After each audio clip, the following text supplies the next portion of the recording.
മനുഷ്യരിലും മൃഗങ്ങളിലും ഗുരുതരമായ രോഗബാധയുണ്ടാക്കുന്ന ഒരു വൈറസാണ് നിപ്പ വൈറസ്.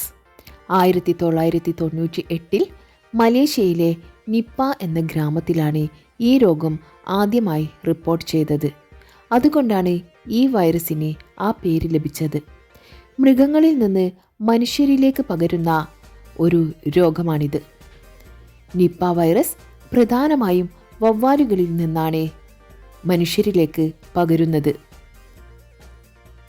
വൈറസ് ബാധയുള്ള വവ്വാലുകൾ ഭക്ഷിച്ച പഴങ്ങൾ കടിക്കുന്നതിലൂടെയോ രോഗബാധയുള്ള വളർത്തുമൃഗങ്ങളുമായി നേരിട്ട് സമ്പർക്കം പുലർത്തുന്നതിലൂടെയോ രോഗം പകരാം. രോഗബാധിതരായ ആളുകളുടെ സ്രവങ്ങളുമായി നേരിട്ട് സമ്പർക്കം പുലർത്തുന്നത് രോഗവ്യാപനത്തിന് കാരണമാകാം. ആശുപത്രിയിൽ രോഗികളെ പരിചരിക്കുന്നവരിലും വീട്ടുകാരുമാണ് കൂടുതൽ ശ്രദ്ധിക്കേണ്ടത്.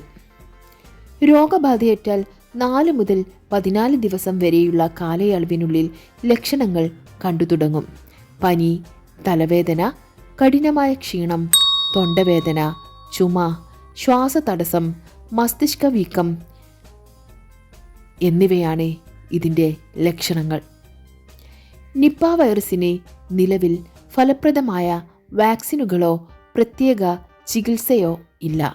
അതിനാൽ രോഗപ്രതിരോധമാണ് ഏറ്റവും നല്ല മാർഗം. കൈകൾ സോപ്പിട്ട് കഴുകുക. വവ്വാലുകൾ കടിച്ചതോ നിലത്ത് വീണ് കിടക്കുന്നതോ ആയ പഴങ്ങൾ ഒഴിവാക്കുക. പഴങ്ങൾ നന്നായി കഴുകി മാത്രം ഉപയോഗിക്കുക.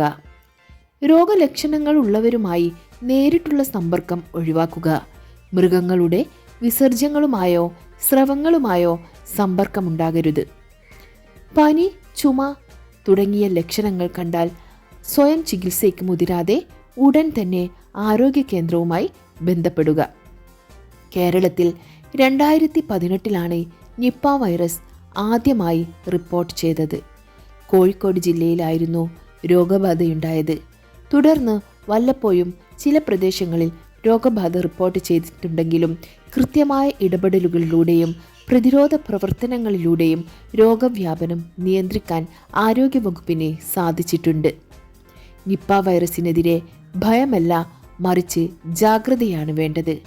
ആരോഗ്യവകുപ്പിൻ്റെ ഔദ്യോഗിക നിർദ്ദേശങ്ങൾ എപ്പോഴും പാലിക്കുക.